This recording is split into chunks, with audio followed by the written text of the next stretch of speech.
Force और motion है उसका आज प्रोजेक्टाइल मोशन करने जा रहे हैं इंशाल्लाह। इस लेक्चर में आपको प्रोजेक्टाइल मोशन के हवाले से हर तरह का कंसेप्ट, नोट्स, आपको ट्रिक्स और प्लस आपको एमसीक्यूज करवाया जाएगा इंशाल्लाह। ये लेक्चर आपको अगर आपने एंड तक देख लिया तो आपको प्रोजेक्टाइल मोशन के हवाले से कोई भी कंफ्यूजन नहीं रहेगी। हर तरफ का एमसीक्यूज आपके लिए इजी हो जाएगा इंशाल्लाह अगर आपने इस वीडियो को आखिर तक देख लिया। इसमें आपको एक साथ साथ नोट्स भी मिल जाएंगे। ये मैंने बिल्कुल नोट्स और वेल डिफाइंड नोट्स की फॉर्म में लिखा हुआ है। कंसेप्ट भी इसमें बिल्कुल वेल डिफाइन होगा और ट्रिक्स भी कुछ लिखे हुए हैं और साथ साथ एमसीक्यूज भी लिखे हुए। अगर आपने फुली कंसंट्रेशन से इस लेक्चर को देख लिया इंशाल्लाह मैं गारंटी से कहता हूँ कि प्रोजेक्टाइल मोशन के रिलेटेड आपको कोई भी एमसीक्यूज, कोई भी क्वेश्चन आपको कंफ्यूज नहीं करेगा इंशाल्लाह। हर तरह का कंसेप्ट आपको अभी क्लियर होने वाला है। सबसे पहले हम स्टार्ट करते हैं कि प्रोजेक्टाइल मोशन। अब प्रोजेक्टाइल मोशन कहते किसको है? ये हमारे साथ 2D डायमेंशनल मोशन है। हमारे साथ क्या है? 2 डायमेंशनल मोशन है। 2 डायमेंशनल मोशन से मुराद हमारे साथ इसमें एक वर्टिकल कंपोनेंट है और दूसरा हॉरिजॉन्टल कंपोनेंट है। मतलब 2 डायमेंशनल से मुराद ही कि जिसमें वेलोसिटी की 2 कंपोनेंट इन्वॉल्व होंगे। पहला कंपोनेंट कौन सा होगा? Vertical component plus horizontal component, vertical component and horizontal component. Projectile motion में हमारे साथ 2 कंपोनेंट इन्वॉल्व होते हैं। हमारे साथ एक वर्टिकल, दूसरा हॉरिजॉन्टल। 2 कंपोनेंट, वेलोसिटी का एक वर्टिकल कंपोनेंट है और दूसरा हॉरिजॉन्टल कंपोनेंट है। अब इसके साथ साथ जो प्रोजेक्टाइल मोशन है वो किसके साथ होता है? वो कांस्टेंट एक्सेलरेशन। जो भी बॉडी को आप थ्रो करते हो वो हमेशा उसमें जो फोर्स लगती है उस पर जो एक्सेलरेशन होती है वो किसके अंदर होती है? Gravitational acceleration. मतलब कांस्टेंट एक्सेलरेशन क्यों हम कह रहे हैं? क्योंकि उस पर सिर्फ जी लग रही होती है। जी के मुराद ग्रेविटेशनल एक्सेलरेशन, उस पर सिर्फ ग्रेविटेशनल एक्सेलरेशन लग रही है। तो इसलिए हम कहते हैं कि जो भी प्रोजेक्टाइल ऑब्जेक्ट को हम फेंकते हैं, जब कोई भी चीज़ या कोई भी बॉल जो भी चीज़ होगी आप उसको फेंकते हो ना, वो क्या होती है? वो हमेशा अंडर कांस्टेंट एक्सेलरेशन जाती है। किसके ज़रिए? Under constant acceleration. क्योंकि उसमें एयर रेजिस्टेंस भी हम क्या करते हैं? निगलेक्ट होती है। एयर रेजिस्टेंस हम अक्सर वो केस पढ़ते हैं जिसमें एयर रेजिस्टेंस निगलेक्ट होती है। एयर रेजिस्टेंस क्या होती है? उसमें बिल्कुल हम क्या करते हैं? निगलेक्ट करते हैं, इग्नोर करते हैं। तो इसलिए हमारे साथ जो एक्सेलरेशन होगी वो भी क्या होगी? कॉन्स्टेंट होगी। अभी आपके साथ और कंसेप्ट भी क्लियर होना है। हमारे साथ जो एक्सेलरेशन होगा हम क्यों कॉन्स्टेंट कहते हैं? क्योंकि वो ग्रेविटेशनल एक्सेलरेशन के बराबर होता है। उस पर सिर्फ क्या लग रही होती है? जी लग रही होती है, ग्रेविटेशनल एक्सेलरेशन। तो इसलिए हम जिस पर वो जो एक्सेलरेशन ए उस पर लग रही है वो किसके बराबर है? जी। जी हम कहते हैं स्मॉल जी की वैल्यू हमेशा 10 होती है, यानी 9.8 ऑलमोस्ट मीटर पर सेकेंड स्क्वायर।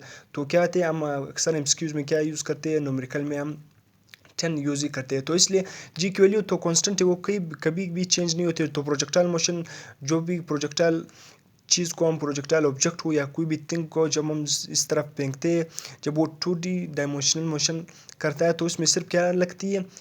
एक्सेलरेशन जो लगती है वो किसके बराबर होती है? Gravitational acceleration. तो इसलिए हम कहते हैं कि वो कांस्टेंट एक्सेलरेशन के ज़रिए एक जगह से दूसरी जगह जाती है। जब एक जगह से दूसरी जगह जाती है, जब हम कांस्टेंट एक्सेलरेशन इसलिए कह रहे हैं क्योंकि उस पर एक एक्सेलरेशन लग रही है जो क्या है? Gravitational acceleration. और ग्रेविटेशनल एक्सेलरेशन हमेशा क्या है? कांस्टेंट होती है।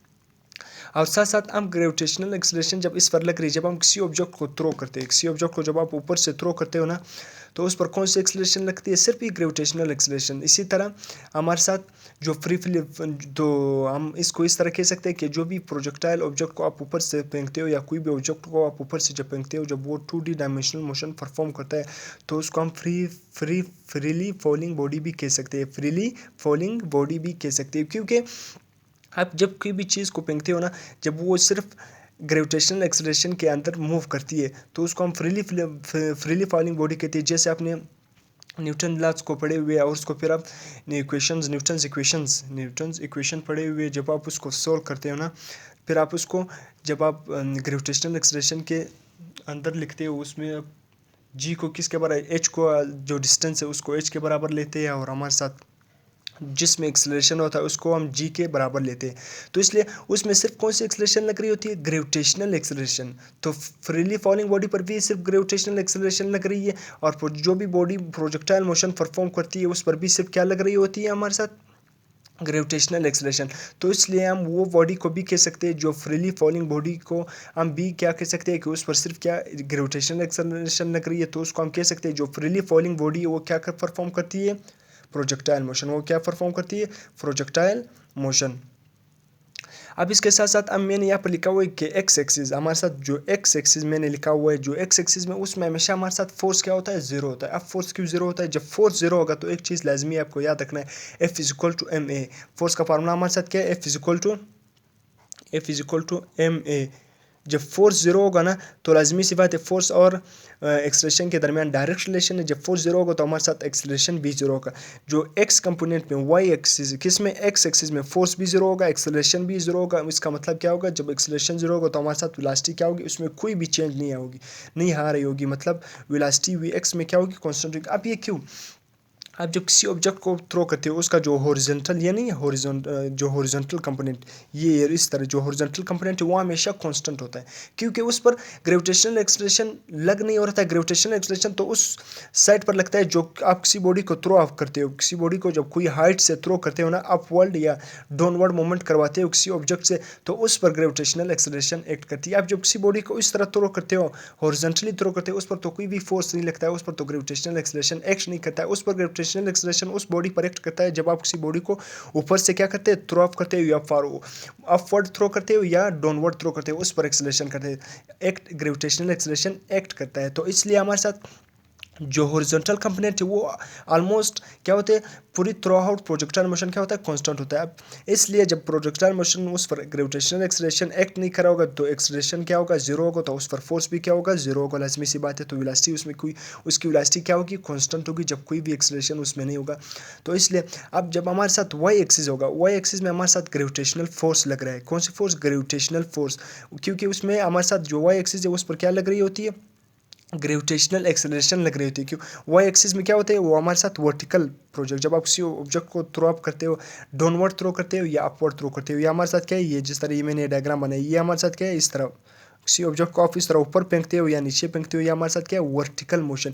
क्योंकि वर्टिकल मोशन किसके अंदर होती है, ग्रेविटेशनल एक्सेलरेशन के अंदर होती है। तो इसलिए ग्रेविटेशनल एक्सेलरेशन के अंदर होती है तो हमारे साथ इसमें फोर्स भी मौजूद होगी, जो ग्रेविटेशनल फोर्स होगी, और हमारे साथ एक्सेलरेशन भी होगी, जो हमारे साथ किस ए वाई किसके बराबर होगी, -g। क्योंकि आप ऑब्जेक्ट को जब थ्रो ऑफ करते हो वो ग्रेविटी के अगेंस्ट आप थ्रो करते हो ना, ग्रेविटी के अगेंस्ट, तो इसलिए उस पर जो एक्सलेशन लग रही, ग्रेविटेशनल एक्सलेशन लग रही होती है, वो हम क्या लिखेंगे, -g लिखेंगे। इसलिए ए वाई पर हमारे साथ एक्सलेशन भी लग रहा है, ए वाई पर हमारे साथ ग्रेविटेशनल एक्सलेशन भी लग रहा है, ए वाई पर हमारे साथ फोर्स भी लग रहा है। तो इसलिए उसकी वेलोसिटी क्या होगी, जब ग्रेविटेशनल फोर्स लगेगा, ग्रेविटेशनल एक्सलेशन लगेगा, तो लाजमी सी बात है उसकी वेलोसिटी क्या होगी, चेंजिंग होगी।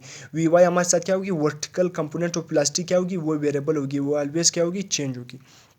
तो इसलिए मैंने यहाँ पर लिखा हुआ कि हॉरिजॉन्टल वेलोसिटी या हॉरिजॉन्टल कंपोनेंट ऑफ प्रोजेक्टाइल, उसमें ऑलवेज वेलोसिटी क्या होगी, कांस्टेंट होगी थ्रू आउट प्रोजेक्टाइल मोशन, क्योंकि उसमें कोई ग्रेविटेशनल एक्सलेशन नहीं लग रहा होता है, कोई फोर्स नहीं लग रहा होता है। ग्रेविटेशनल जब एक्सलेशन नहीं लग रहा होगा तो फोर्स भी नहीं लग रहा होगा, तो इसलिए वो थ्रू आउट कांस्टेंट होता है। अब जब हमारे साथ वर्टिकल वेलोसिटी होगी उस पर हमारे साथ ग्रेविटेशनल फोर्स लग रहा है, ग्रेविटेशनल एक्सलेशन लग रहा है, तो इसलिए हमारे साथ वो component, vertical component through out projectile motion varies करता है। अब किस तरह वेरीज करता है, मैंने एक डायग्राम यहाँ पर बनाया हुआ, आप देख रहे हो जो हमारे साथ ये ऊपर जो वर्टिकल मोशन में मैंने एरो बनाए, पहले क्या है हमारे साथ एरो, पहले क्या है थोड़े इससे बड़ा है, पहला एरो बड़ा है, फिर छोटा, फिर यहाँ पर बिल्कुल जीरो हो गया, हाईएस्ट पॉइंट पर फिर जीरो हो गया, फिर यहाँ पर फिर से छोटा, फिर ऐसा जब नीचे आ रहा है वापस वर्टिकल एरो बढ़ रहा है, जब ऊपर जा रहा है वर्टिकल एरो कम हो रहा है। क्यों, जब आप ऊपर जा रहे हो ना तो एक ग्रेविटी के अगेंस्ट जा रहे हो, तो यहाँ पर आपको एक्सेलरेशन लग रही है, यहाँ पर इसके ऊपर क्या लग रही है, एक्सेलरेशन लग रही है। तो इसलिए जब आपने बॉडी को थ्रो अप किया तो इसका वेलोसिटी पहले बहुत ज़्यादा थी, इनिशियल पॉइंट पर ज़्यादा थी, जितने ऊपर ऊपर जाते होगे उस पर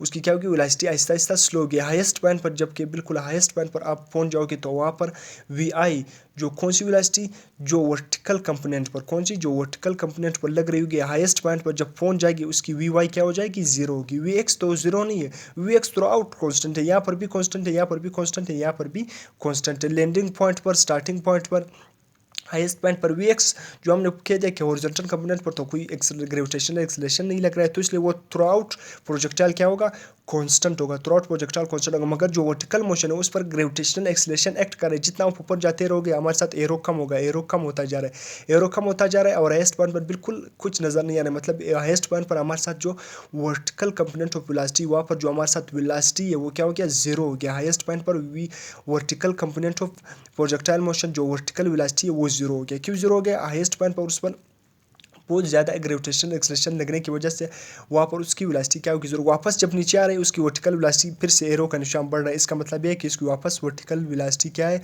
वापस बढ़ रही है, क्योंकि वो ग्रेविटेशनल एक्सेलरेशन की डायरेक्शन में आ रहा है, नीचे डाउनवर्ड आ रहा है, तो इसलिए उसकी वापस स्पीड क्या बढ़ रही है, वेलोसिटी क्या है, बढ़ रही है। तो इसलिए हाईएस्ट पॉइंट पर हमारे साथ वी वाई जीरो होगी, मगर वी एक्स कभी जीरो नहीं होगी। वी एक्स थ्रू आउट क्या होगी, कांस्टेंट होगी। हमारे साथ वी एक्स से मुराद कौन सी velocity, horizontal velocity throughout constant है, मगर वर्टिकल वेलोसिटी जिस तरह आप ऊपर ऊपर जाते होगे वो कम होती है, वापस नीचे आते जाओगे हमारे साथ वर्टिकल वेलोसिटी बढ़ जाएगी। मगर हाईएस्ट पॉइंट पर याद रखना जो हमारे साथ वर्टिकल वेलोसिटी होगी वो होगी जीरो, मगर जो हॉरिजॉन्टल वेलोसिटी वी एक्स है वो जीरो नहीं होगी, क्योंकि वो थ्रू आउट कांस्टेंट है। इसलिए आपने किसी भी वेलोसिटी को प्रोजेक्टाइल मोशन में अपनी वेलोसिटी को फाइंड करने के लिए तो आपने सिंपली कौन सा फार्मूला लगाना है, V F is equal to V F square plus V F Y square. सही है, ये वेलोसिटी का फार्मूला आपने यूज़ करना है। अब वी एक्स जो हमारे साथ कौन सा कंपोनेंट होगा, हॉरिजॉन्टल कंपोनेंट का, आपके साथ वी एफ वाई जो हमारे साथ कौन सा कंपोनेंट होगा, हमारे साथ वर्टिकल कंपोनेंट की वेलोसिटी होगी। तो आप इस तरह फाइनल वेलोसिटी फाइंड कर सकते हो अगर आपको वर्टिकल वेलोसिटी और हॉरिजॉन्टल वेलोसिटी आपको गिवन होगा। अब यहाँ पर मैंने कुछ एमसीक्यूज लिखे हुए पास्ट पेपर के MCQs. Eight highest point the velocity of projectile, highest point पर प्रोजेक्टाइल की वेलोसिटी क्या होगी, जीरो होगी, मिनिमम होगी, मैक्सिमम होगी, नन। अब आप लोग अक्सर सोचते हो कि हाईएस्ट पॉइंट पर, क्योंकि अभी मैंने आपको बता दें कि हाईएस्ट पॉइंट पर वेलोसिटी क्या है, जीरो है। मैंने ये नहीं कहा कि हाईएस्ट पॉइंट पर वेलोसिटी जीरो है, मैंने कहा हाईएस्ट पॉइंट पर सिर्फ प्रोजेक्टाइल मोशन का जो हमारे साथ वर्टिकल कंपोनेंट है, कौन सा कंपोनेंट, वर्टिकल कंपोनेंट है, उसकी वेलोसिटी क्या होगी, जीरो होगी। वी वाई जीरो होगी, मगर वी एक्स जीरो नहीं है। वी एक्स तो थ्रू आउट प्रोजेक्टाइल मैंने कह दिया कि उस पर ग्रेविटेशनल एक्सेलरेशन एक्ट नहीं कर रहा है, तो वो थ्रू आउट हमारे साथ प्रोजेक्टाइल क्या होगा, कांस्टेंट होगा। तो इसलिए आपने जीरो पर कभी भी नहीं लेंगे। जीरो पर अगर आपने लगा लिया तो इसका मतलब है आपका एमसीक्यूज गलत है, आपने मिनिमम पे लगाना है। आप इस जीरो पर तब लगा सकते हो अगर आप वो कह सकते हैं कि eight highest point the vertical velocity of projectile क्या है, हाईएस्ट पॉइंट पर अगर वर्टिकल वेलोसिटी का लफ्ज़ यहाँ पर तो through out velocity, total velocity की बात करें, टोटल वेलोसिटी में हमारे साथ वी एक्स कंपोनेंट भी आ रहा है, वी एफ वाई कंपोनेंट भी आ रहा है। तो वी वाई तो हाईएस्ट पॉइंट पर जीरो है, मगर वी एक्स तो है। अगर हाईएस्ट पॉइंट पर वेलोसिटी एक कंपोनेंट की वेलोसिटी है, एक कंपोनेंट की वेलोसिटी नहीं है, तो हमारे साथ मैक्सिमम नहीं है, मगर क्या है, मिनिमम है, नॉन जीरो है। फिर मैक्सिमम में आप मैंने एमसीक्यूज लिखा हुआ है कि maximum velocity, point of projection and point of landing. ये मैंने सिर्फ स्टेटमेंट लिखा हुआ है, एमसीक्यूज आपसे पूछ सकते हैं। अब आपसे लफ्ज़ यूज़ करता है कि velocity will be maximum, total velocity, यहाँ पर कोई vertical component horizontal component mention नहीं कर रहा है। तो वेलोसिटी कहाँ पर मैक्सिमम होगी, हमारे साथ पॉइंट ऑफ प्रोजेक्शन से और point of landing. Point of projection हमारे साथ स्टार्टिंग पॉइंट, क्योंकि स्टार्टिंग पॉइंट पे आप देख रहे हो वेलोसिटी क्या है, ज़्यादा है, वेलोसिटी क्या है, ज़्यादा है। वर्टिकल कंपोनेंट तो हमारे साथ की वेलोसिटी क्या है, जो पॉइंट ऑफ प्रोजेक्शन है वहाँ पर ज़्यादा है, जो हमारे साथ हॉरिजॉन्टल कंपोनेंट है वो तो थ्रू आउट कांस्टेंट है। हमारे साथ यहाँ पर देखो जो वर्टिकल कंपोनेंट है उसकी वेलोसिटी यहाँ पर स्टार्टिंग पॉइंट पर ज़्यादा है, फिर ऐसा ऐसा स्लो आ रही है, फिर वापस जब आप ऐसा ऐसा नीचे आ रहे हो हमारे साथ एंडिंग पॉइंट पर भी सबसे ज़्यादा है। तो इसलिए टोटल वेलोसिटी आप अगर आप कह सकते हैं, अगर आपसे कोई पूछे कि टोटल वेलोसिटी की मैक्सिमम कहाँ पर होगी, तो हमारे साथ प्रोजेक्शन पॉइंट पर, हमारे साथ स्टार्टिंग पॉइंट पर, और हमारे साथ starting point point of projection या स्टार्टिंग पॉइंट और लैंडिंग पॉइंट हमारे साथ एंडिंग पॉइंट पर ज़्यादा होगी। अब यहाँ पर वर्टिकल हमारे साथ हॉरिजॉन्टल वेलोसिटी, हमारे साथ हॉरिजॉन्टल वेलोसिटी हमारे साथ स्टार्टिंग और एंडिंग, या एंडिंग को आप लैंडिंग भी कह सकते हो, वहाँ पर क्या होगी, कांस्टेंट होगी। And has been as highest point मैंने कह दिया कि जो हमारे साथ हॉरिजॉन्टल वेलोसिटी है वो हमारे साथ स्टार्टिंग पॉइंट पर भी, हाईएस्ट पॉइंट पर भी और एंडिंग पॉइंट पर भी, तीनों पॉइंट पर हमारे साथ जो हॉरिजॉन्टल वेलोसिटी है वो क्या होगी, थ्रू आउट प्रोजेक्टाइल वो कांस्टेंट होगी। इस लिहाज से भी आपसे एमसीक्यूज पूछेगा।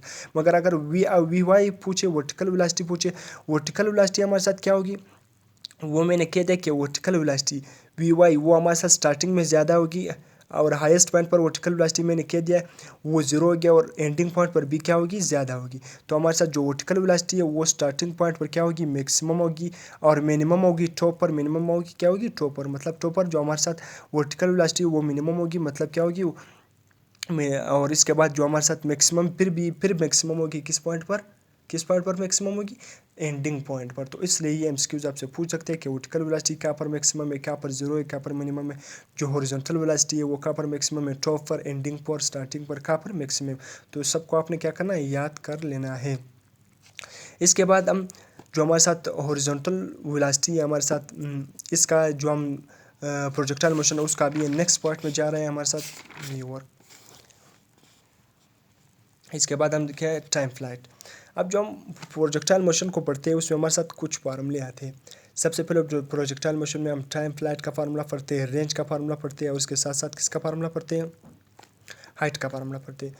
अब टाइम फ्लाइट का फार्मूला हमारे साथ है, टाइम फ्लाइट से मुराद जब कोई भी ऑब्जेक्ट कितनी टाइम, मतलब कितनी टाइम वो फ्लाइट का मतलब है वो हवा में कितनी टाइम तक कोई भी ऑब्जेक्ट हवा में रह गया, हवा में रहा, तो उसको हम क्या कहेंगे, उस ऑब्जेक्ट की टाइम फ्लाइट का फार्मूला हमारे साथ क्या है, 2vi sin theta divided by g. इसी तरह हमारे साथ जो हाइट का फार्मूला है, कोई ऑब्जेक्ट ने कितना वर्टिकल डिस्टेंस कवर किया उसको हम हाइट कहेंगे। और रेंज हमारे साथ क्या है, किसी ऑब्जेक्ट ने कितना हमारे साथ हॉरिजॉन्टल डिस्टेंस कवर किया, कितना हॉरिजॉन्टल डिस्टेंस कवर किया उसको हम क्या कहेंगे, रेंज। तो हमारे साथ हाइट क्या है, उसका formula vi² sin square theta divided by 2g। Range का फार्मूला हमारे साथ क्या है, vi² sin 2 theta divided by g. तो ये हो गया फार्मूला, आपको कुछ कुछ कंसेप्ट भी दे दे कि टाइम फ्लाइट कहते हैं किसको, रेंज किसको कहते हैं, कौन सा डिस्टेंस। आप इस तरह भी हम एक्सक्यूज पूछ सकते हैं, vertical distance is called height, range, time flight what. तो हमारे साथ वर्टिकल डिस्टेंस होगा रेंज, हमारे साथ जो वर्टिकल डिस्टेंस या नहीं, हमारे साथ जो हॉरिजॉन्टल डिस्टेंस होगा, हॉरिजॉन्टल डिस्टेंस हमारे साथ रेंज होता है। और जो वर्टिकल डिस्टेंस हमारे साथ ऊपर से नीचे या नीचे से ऊपर, ऊपर से नीचे की तरफ जाना या नीचे से ऊपर की तरफ जाना, हमारे साथ क्या है, वर्टिकल डिस्टेंस है। वर्टिकल डिस्टेंस को हम हाइट कहते हैं। अब बस ये फर्स्ट पेपर का हमारे साथ एक एमसीक्यूज है कि एट विच एंगल, हमारे साथ कौन से एंगल पर हाइट और रेंज, कौन सा हाइट और रेंज इक्वल होते हैं। तो हमारे साथ कौन सा एंगल है, थीटा 76, 76 डिग्री पर जब थीटा हमारे साथ 76 होगा तो उस पर हमारे साथ हाइट क्या होगी, रेंज और हाइट दोनों बराबर की, वर्टिकल डिस्टेंस और हॉरिजॉन्टल डिस्टेंस। आपसे इस तरह भी पूछ सकते हैं, at which angle the vertical distance as well as horizontal distance become equal. इसलिए तो इस तरह से वो पूछा, आपने हर तरीके से क्या करना है, रेडी रहना है। तो हम 10 इनवर्स फोर्स भी लिख सकते हैं या थीटा 76 भी लिख सकते हैं। ये किसके बराबर है, 10 इनवर्स फोर्स, 10 इनवर्स और 4 इसके बराबर भी है। अब मैंने लिखा हुआ बुक रेफरेंस, आपको कुछ बुक से भी आपको कंसेप्ट दे दो। यहाँ पर देखो, ये देखो आपके साथ 75, यहाँ पर देखो 75 ऑलमोस्ट 76 तक तो पहुँच जाओगे। ये देखो हमारे साथ हाइट थीटा वी और हमारे साथ ये रेंज, देखो ये वर्टिकल डिस्टेंस हमारे साथ, यहाँ पर रेंज भी इक्वल है और हमारे साथ हाइट भी क्या है, इक्वल है। दोनों डिस्टेंस हमारे साथ 76 ऑलमोस्ट है, 76 है। यहाँ पर तो हमारे साथ जब रेंज और हाइट किस डिग्री पर इक्वल होगी, जब थीटा क्या होगी, 76 होगी। देखो हाईएस्ट पॉइंट पर जब गई हाइट 76 तक पहुँच गई तो हमारे साथ जो रेंज है वो भी यहाँ पर इक्वल है और हमारे साथ जो हाइट 76 डिग्री पर, वो दोनों 76 डिग्री पर हमारे साथ रेंज और हाइट दोनों की हमारे साथ जो डिस्टेंस है, ये वर्टिकल डिस्टेंस हमारे साथ क्या है, दोनों क्या है, बराबर है। जो हमारे साथ दोनों क्या है, रेंज और हाइट दोनों बराबर है। बाकी सारे एंगल पर देखो आप 45, 60, 30 दोनों हाइट भी डिफरेंट है, हमारे साथ वर्टिकल डिस्टेंस भी डिफरेंट है। मगर 76 डिग्री पर देखोगे हमारे साथ हाइट और रेंज, ये देखो रेंज और हाइट दोनों क्या है, इक्वल है। तो ये फर्स्ट पेपर का एमसीक्यूज हो गया बुक। अब बस एक बात आपसे पूछते हैं कि रेंज किस दो एंगल आपको देते हैं कि 80, 70, किस दो एंगल पर आपके साथ रेंज क्या होगी, इक्वल होगी, किस दो एंगल पर रेंज इक्वल होगी। हमेशा उस दो एंगल पर रेंज इक्वल होगी अगर उसका सम क्या होगा, 90 के बराबर होगा। उसका सम किसके बराबर होगा, 90 के बराबर। तो इस तरह 90 के बराबर जब दो एंगल का सम होगा तो उसको हम क्या कहेंगे, कंप्लीमेंट्री एंगल भी कहेंगे, कंप्लीमेंट्री एंगल। मैंने यहाँ पर कुछ एग्जांपल दिए हुए, 80 और 10 और 80 का सम क्या होगा, 90। तो इन दोनों पर रेंज क्या होगा, इक्वल होंगे। इन दोनों पर रेंज, जब आप किसी ऑब्जेक्ट को फेंकोगे तो इन दोनों का रेंज क्या होगा, हमारे साथ जो वर्टिकल डिस्टेंस होगा वो दोनों सेम होगा। बेशक अगर हाइट डिफरेंट है मगर उनका दोनों का जो हमारे साथ क्या होगा, हमारे साथ वर्टिकल डिस्टेंस वो क्या होगा, सेम होगा। इसी तरह 60 + 30 का जो हमारे साथ सम है वो 90 है। तो इन दोनों पर हमारे साथ रेंज इक्वल होगा, 70 और 20 सम 90, इन दोनों पर रेंज सम इक्वल होगा। अब मैंने यहाँ पर थीटा +45 एंड थीटा -45, क्या इन पर रेंज इक्वल होगा। आप इन दोनों को सिंपली सम करो, थीटा +45 फिर प्लस करो थीटा -45, इन दोनों को सम करो। इन दोनों का सम अगर 90 के बराबर आ रहा है तो आपने कभी भी नहीं करना है। जो भी लफ्स हुआ आपको कहे थीटा -45, 90 माइनस थीटा, सब जो भी लिखा आपने सब इन दोनों को सिंपली ऐड कर देना है। अगर सम 90 आ रहा है तो उन पर रेंज इक्वल होगा, अगर सम 90 नहीं आ रहा है तो इन दोनों का रेंज इक्वल नहीं होगा। तो थीटा के साथ कैंसिल हो गया हमारे साथ, 45 + 45 90 आ गए। तो थीटा प्लस 45 और 45 माइनस थीटा दोनों पर हमारे साथ सम 90 आ रहा है तो इन दोनों पर रेंज क्या होगा, इक्वल होगा। अब मैंने एक और एमसीक्यू लिखा होगा, theta 90 minus theta and theta. अब इन दोनों को सम करो, theta +90 minus theta minus theta cancel हो गया, सम क्या है, 90 आ रहा है तो इन दोनों पर भी क्या होगा, रेंज इक्वल होगा। अब यहाँ पर मैंने हाइट का फार्मूला लिखा हुआ है, हाइट से अभी एक्सप्लेनेशन स्टार्ट हो गया, मजीद एक्सप्लेनेशन में एमसीक्यूज आएंगे। हाइट का हमारे साथ फार्मूला मैंने क्या कहा है, vi² sin² theta divided by 2g और मैक्सिमम। अब आपसे एमसीक्यूज पूछता है कि हाइट कब मैक्सिमम होगी, किस एंगल पर हाइट विल बी मैक्सिमम, किस एंगल पर height will be maximum. Sine theta की मैक्सिमम वैल्यू कब आएगी, जब वो वैल्यू हमारे साथ 90 डिग्री बना रहा होगा। जब 90 डिग्री पर साइन की वैल्यू क्या होगी, मैक्सिमम है, और वो क्या है 1 है। तो हमारे साथ हाइट कब मैक्सिमम होगी, जब साइन थीटा क्या होगा 90 डिग्री होगा। साइन थीटा क्या होगा 90, तो इसका मतलब है height will be maximum at 30, 60, 70, 90। किस डिग्री पर मैक्सिमम होगी, हाइट 90 डिग्री पर मैक्सिमम, क्योंकि साइन की वैल्यू कब मैक्सिमम होगी, जब आप यहाँ पर 90 पुट करोगे और वो कब आती है 1 आती है। तो हमारे साथ हाइट मैक्सिमम होगी 90 डिग्री पर। तो यहाँ पर पुट करो ना, आप इसको हाइट पर पुट करो 90 डिग्री, यहाँ पर पुट करो h is equal to we I sine 90 sine square theta. इसका हम इस तरह भी लिख सकते हैं sine 2 theta is equal to, इसको हम इस तरह भी लिख सकते हैं साइन 2 थीटा किसके बराबर है हमारे साथ, साइन थीटा होल स्क्वायर। सही है, साइन स्क्वायर थीटा इसका मतलब है साइन थीटा का होल स्क्वायर। सही है, तो हमने साइन थीटा 90 पुट किया, साइन थीटा 90 किसके बराबर है 1 के बराबर, 1 का स्क्वायर तो 1 आता है हमारे साथ वी आई और जी।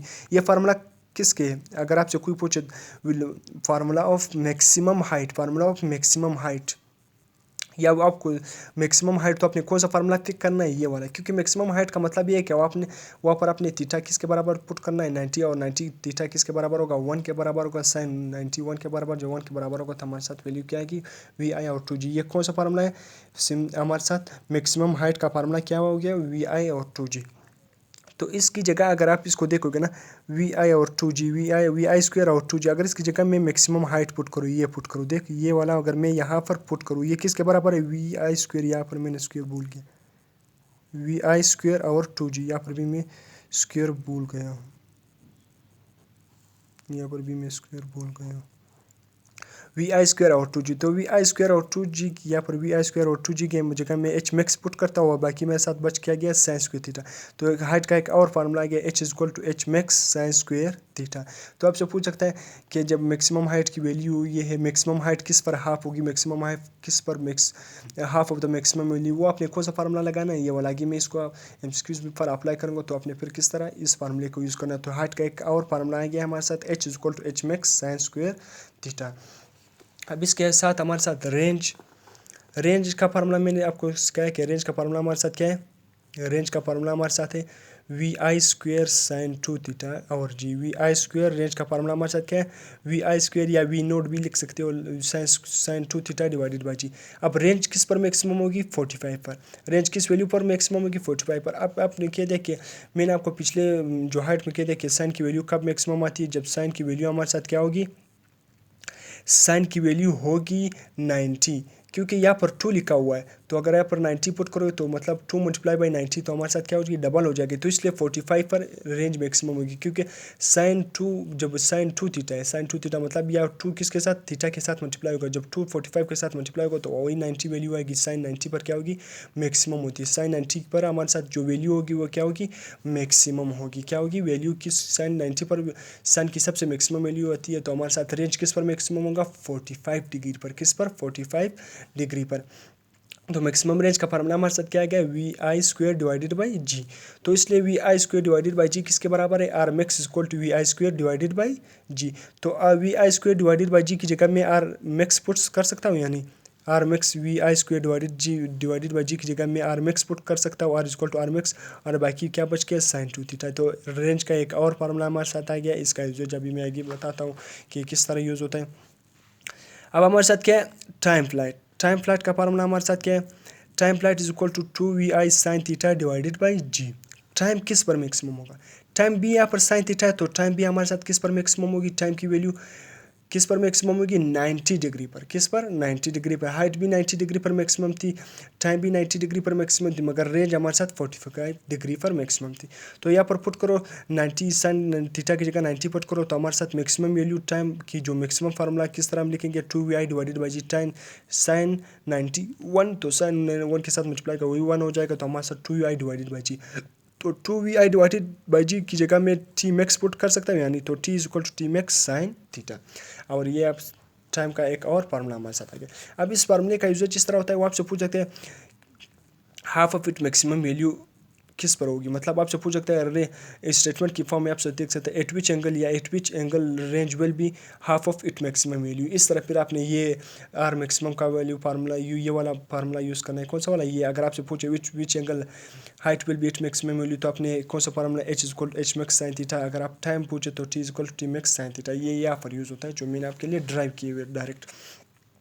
तो आपने सिंपली पुट करना है H which angle height will be the maximum of height will. इसका मतलब ये कि वो मैक्सिमम की हाफ कब होगी, रेंज मैक्सिमम का हाफ, मैक्सिमम किस पर था 45 पर, अब वो आधा कब होगा, आधा तब होगा जब आप यहाँ पर रेंज इसको range maximum sign to theta, वो हाफ कब होगा आपने पुट करना है half of each maximum value.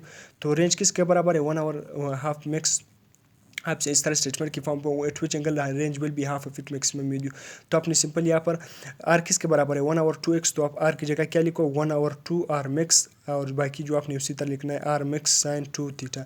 R max के साथ कैंसिल हो गया, 1 आवर 2 बच गया is equal to sine 2 theta. सही है।